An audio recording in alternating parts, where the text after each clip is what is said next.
In the past 6 months, my prosecutors are diligently working through the massive case backlogs, and yet they are still producing. To date, our data, which we publish every month on our website, since the reopening of the courts just this year, my office has had an overall 97% conviction rate. Our homicide unit, we have had 18 guilties, only 3 not guilties. That's an 86% conviction rate. Our felony division, 187 guilties, 8 not guilties. That's a 96% felony conviction rate. Our gun violence enforcement division, 136 guilties, 7 not guilties, 95% conviction rate. Our narcotics unit, 375 guilties, 3 not guilties, 99% conviction rate. My attorneys, since the beginning of this year, have indicted over 123 homicides, 591 felonies. Our gun violence enforcement division, when we talk about getting guns off the streets of Baltimore, they have had 335 indictments. Our narcotics unit has had 866 indictments. I tell you this today because I stand by the work of my office. I'll provide the governor anything he desires because I know how much my prosecutors do for this city.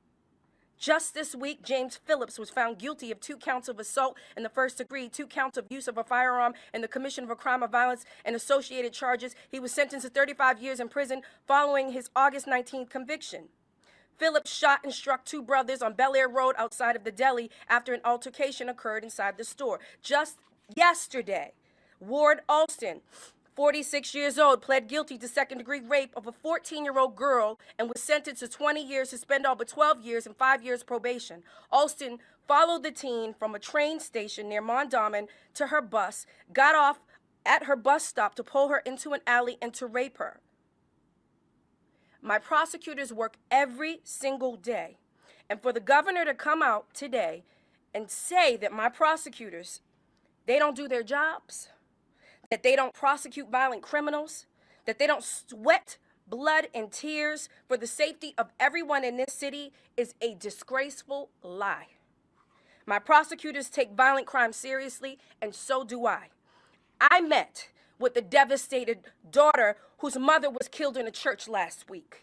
When I leave here today, I'm going to meet with the 13-year-old girl that was killed last week. That little girl was my baby. She was a part of my Great Expectations program that focuses on children in city schools.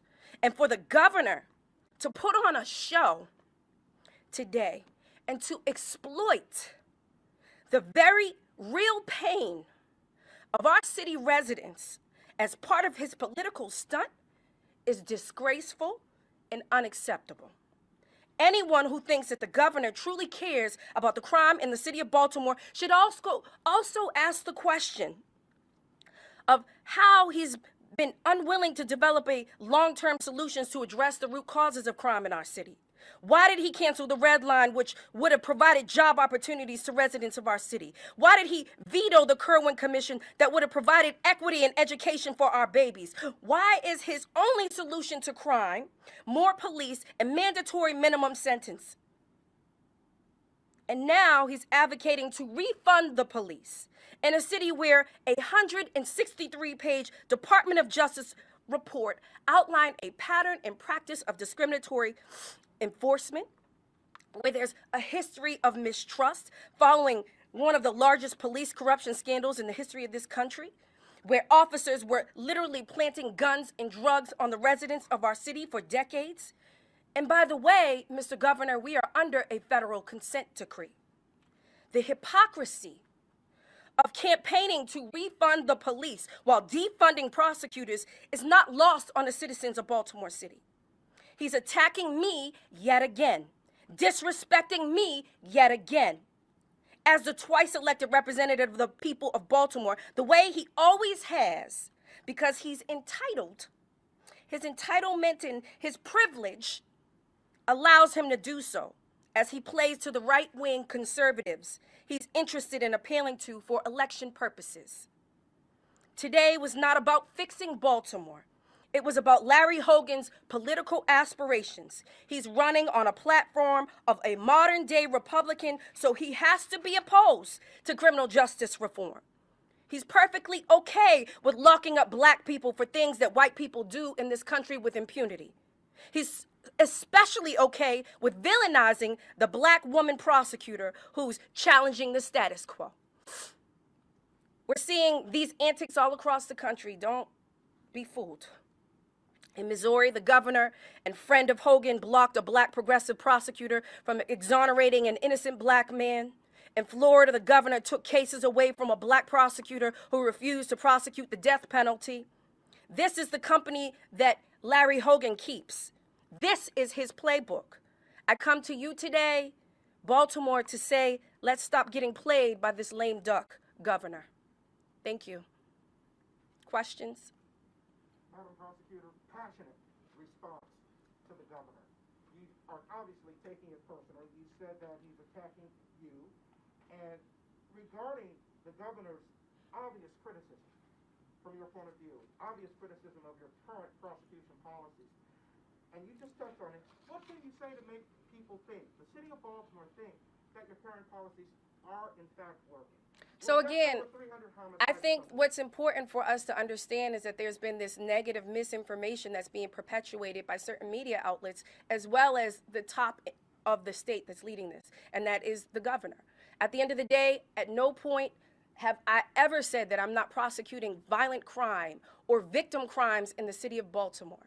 What I have said and gone on the record is said that there are minor offenses that have nothing to do with public safety. That has been backed up by reports from Johns Hopkins researchers, that we will not prosecute minor offenses. I'm not talking about violent carjackings and armed robberies and murders.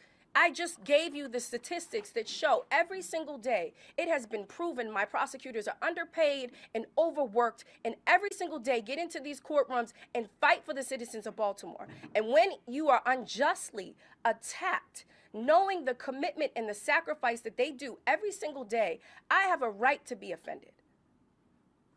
Madam Prosecutor, what is your reaction to the governor's threat of withholding funding? Most of it is in the form of grants, and does he have the legal authority to even do that? So what he can do is he can withhold funding. The problem is that we already provided him the data that he just got up here and grandstanded about.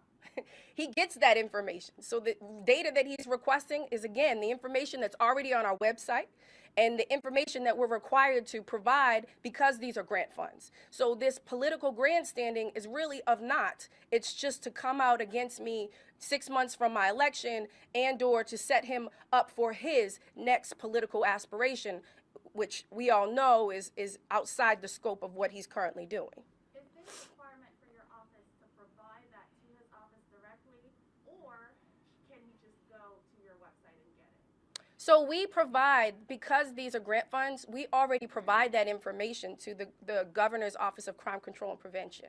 That's part of the mandates of these grants. We do this already. And so the information that he's seeking is something that we already report. I just got the letter after his press conference asking for additional items that he wants to make contingent upon further funding. And what I'm saying is that's easy. I'm willing to provide that. As a matter of fact, we already provide it on our website for all citizens to look at. Okay, can you give us some details about what those things are that you guys are required to provide to him? Because some of the things he listed today was how many people are you guys giving deals to? What are you choosing to prosecute or not prosecute? So what is your office required to give to the governor's office? So I can get back to you on the exact requirements of each of the grants. It's going to be different in every sort of grant. But I can tell you the information that we publish on our website is our STET and null pros. We give the justifications for why our cases are dismissed. We provide our guilty findings, our not guilty findings. And so you'll find all of that conviction data, null pros, STET data, and the rationale data on our website. We are very intentional about being transparent and accountable to the citizens of Baltimore. One last thing for me, Madam Prosecutor. You mentioned that you're going over to Maria Turner's family's home. I am. Later today. I met with them yesterday. And I also met with Ms. Claire's family. And they told me, this is what they are expressing, that, in their words, crime is out of control in the city, they mentioned you and the mayor coming by, Ms. Turner mentioned you and the mayor coming by their home and everything. What do you tell those families regarding how your policies are working, what you're doing to make them feel safe? You just outlined what telling the governor and so forth. What do you say to those? So I think I've already said it, Keith. I mean, I just gave you the stats, right? Our overall felony conviction rate is 97%. My homicide prosecutors, we've had 18 guilties and only 3 not guilties. We are fighting for the citizens of Baltimore City every single day, understanding and recognizing that we are a stakeholder and attempting to ensure that we are addressing public safety issues in the city of Baltimore. I've worked with 4 mayors and 5 police commissioners. That type of instability should not exist in any organization, corporation, whatever it may be, agency, right? It's unproductive. Even still, I am committed. I have a partner with the mayor. I am partnered with the police commissioner, and we're going to do everything within our power to address these issues. But when it comes to these policies, we have to debunk this misinformation that is being perpetuated, that because we're not prosecuting the black kid on the corner for trespassing, that's the same kid that's going out and shooting people. Johns Hopkins has already put out a report and said that there's a less than 1% recidivism rate. So the individuals that are committing another offense are not the individuals that are the trigger pullers. What we have to get a tackle on, and this is what the commissioner, the mayor, and myself all agree, is that we should be focusing and reprioritizing our resources. So we are focusing on violent crime so that we can increase the clearance rate. It should be unacceptable that 3 out of 4 murderers still are out on the streets wreaking havoc in our communities. One of the things that I proposed to the governor 2 years ago was exactly what he talked about today, which was bring in the state police. Let's assist Baltimore Police Department to ensure that we're increasing the clearance rate, the solve rate in these homicides and non-fatal shootings. Because what we deal with is a lack of victim-witness cooperation every single day in the city of Baltimore. 30% of the cases that we've had to drop in the previous years, not now, because again, we've been out of court for 18 months. 30% of those cases were due to a lack of victim-witness cooperation. And so what we're saying is that I am very much dedicated and committed to ensuring that the community understands the importance of their role in trying to change the trajectory of what's happening. It's unacceptable that we don't have anybody stepping up in these cases, right? 13-year-olds getting shot, a 69-year-old being killed in a church. We have to work together, and that's what this should be all about. I am committed to even working with this governor. I'm more than happy to set aside my discontent with what he's done and his grandstanding and political theatrics for the betterment of our city. I want to ask you some questions about the funding issue. You mentioned that he has defunded money for your prosecutors. Can you give us some details on that? Like, what does that actual figure look like, and how does it translate into what you're unable to do?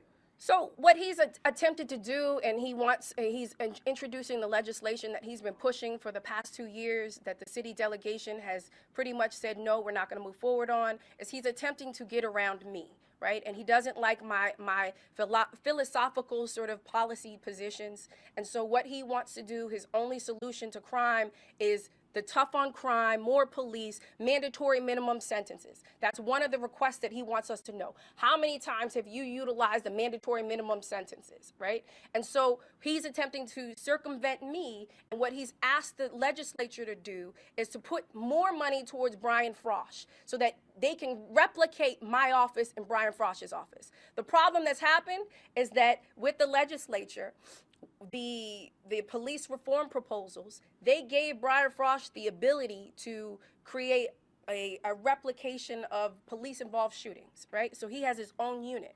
The problem is that guess what happens? I now have Brian Frosh pulling from what? The best, the brightest, most skilled, talented prosecutors in the entire country that come out of Baltimore City. Brian Frosh is taking my prosecutors. We have 4 state attorneys that come out of this office that are now pulling from my prosecutors: Anne Arundel County, Howard County, Harford County, right, and Prince George's County. All of my colleagues, but they know where to get the talent, which is why I'm so offended. do not say that we are not committed to doing our jobs when my prosecutors are underpaid, as was determined from the city HR. My prosecutors are underpaid and overworked and get out here every single day to do this work because they're committed to the citizens of this city. So are people jumping ship? Are people jumping ship because they're not getting paid as much here? So nobody's jumping ship. I can tell you that my prosecutors have been directly solicited, right, by other counties that are going to pay them more, right, that are going to give them less of a headache when it comes to going in front of some of these judges and having the volume of cases in which they do. So yes, they're being directly solicited, and some of them have gone. But I think that I have a great team around me, and we're always recruiting mission-oriented prosecutors. People from all across the country want to work in this office, and so I'm grateful for that. And we're doing perfectly okay, as you can see from the data and from our conviction numbers. Do you think it's people forgot how folks used to be just pulled up walking down the street, sitting on the steps, their own steps? It was a bad time then when you didn't do anything bad and you was being stopped, asked for ID, and you didn't do any crime, but you was being put in jail for weeks until you was cleared. I mean, your mission was to correct some of that, right? So I can tell you that the basis for my policies is this, right? Made a determination. I sat down with public health experts before I came to a decision about my policies, and we were attempting to ensure that we could decrease the engagement of law enforcement and individuals that would be cycled inside of the facilities in the jail. Coming out of the global pandemic, what we understood and we recognized is that we didn't know how long this was going to go. It ended up going 18 months. Our first jury trial, the courts were closed down for more than 18 months. The first jury trial wasn't until July. We knew we were going to have a backlog of cases, and we needed to prioritize those cases. So we said, okay, after we consulted public health experts, what should we do to ensure that we're prioritizing our cases? And we're ensuring that we're not increasing the risk to the greater community and to the police officers when it comes to this pandemic. So we consulted them. We looked all across the country. We said, we're going to look at these minor offenses that have nothing to do with public safety, that we believed in theory had nothing to do with public safety, right? Trespassing, open container, drug use, drug possession, not drug dealing, drug possession. We prosecute drug dealing in the city of Baltimore. But I'm talking about drug use, right? We said, in theory, these are the offenses that we should not be focusing on during this global pandemic. And what we found, we quashed or eliminated 1,400 warrants. We dismissed over 1,400 cases, pending cases. And what we saw in that year is that what we thought in theory was all actuality, right? And I say this because Johns Hopkins did research, and what they found was that there was, once again, less than a 1% recidivism rate. The individuals that were the target population were not the individuals that were committing subsequent offenses, let alone violent offenses. So that was confirmed. There's no public safety value. 2, we wanted to prioritize our resources. I was able to abolish district court prosecutors and then create an opportunity to ensure that my homicide unit was staffed up, right? That we were able to reallocate and redistribute the resources within my office so that we can focus on violent crime. That's the third and probably one of the most important reasons I made a determination about stop prosecuting these minor offenses that had nothing to do with public safety, is because for far too long we've had this false sort of expectation that the police are supposed to respond to every social ill in society. What that has meant to the city of Baltimore, which was outlined in the pattern and practice of discriminatory enforcement, which outlined in the 163-page Department of Justice report, was that these laws, these minor offenses that had nothing to do with public safety, were actually being discriminately enforced against Black and brown people in our city. And so we saw that when we were during the global pandemic. These minor offenses for Black people in this country can actually lead to a death sentence. Whether you're making eye contact with police in a high crime neighborhood and you decide to run, like Freddie Gray, or you're Eric Garner, or you are allegedly selling loose cigarettes, or George Floyd, where you're alleged to have passed a counterfeit bill during a global pandemic for groceries, Or Dante Wright, who either had air fresheners in his mirror or an expired tag, and I'm sad to say so did I during the global pandemic because the Motor Vehicle Association, it was closed. So what I said as the state's attorney, understanding those three sort of factors, no public safety value is counterproductive to the very limited resources that we have in law enforcement, and that these laws are being discriminately enforced against black and brown people, I will never be complicit in that type of enforcement. And so that's the reason. Defunding police, Madam State's Attorney, you had mentioned the consent decree earlier. Where do you stand on that? Do you believe in defunding the police? So the consent decree and defunding the police are two different issues. The consent decree, I absolutely believe that we should be reforming the police department, especially if anyone has read the 63-page Department of Justice report that outlines a pattern of practice of discriminatory enforcement. I think, yes, it's very much necessary. With regard to defunding the police, I'm not of the opinion that we need to defund the police. What I'm saying is that we're not going to be doing what we've always done, which is to this hypocritical campaign of refunding the police and defunding my office. That makes absolutely no sense. I want to follow up on that. That's the last question. Can you just mention quickly, what are the consequences if this funding is actually pulled from your office? And if I can jump on that, do we have a sense of how much funding we're talking about from the governor's office? So we have several grants from the governor's office, and as I stated, each of the grants that we have require a different sort of, there's a condition to each of the grants. As I stated before, we are more than happy to provide whatever information that he's now requiring to provide us the funding. But we can get you all of that data outside of this press conference. Okay? Thank you, guys. Thank you,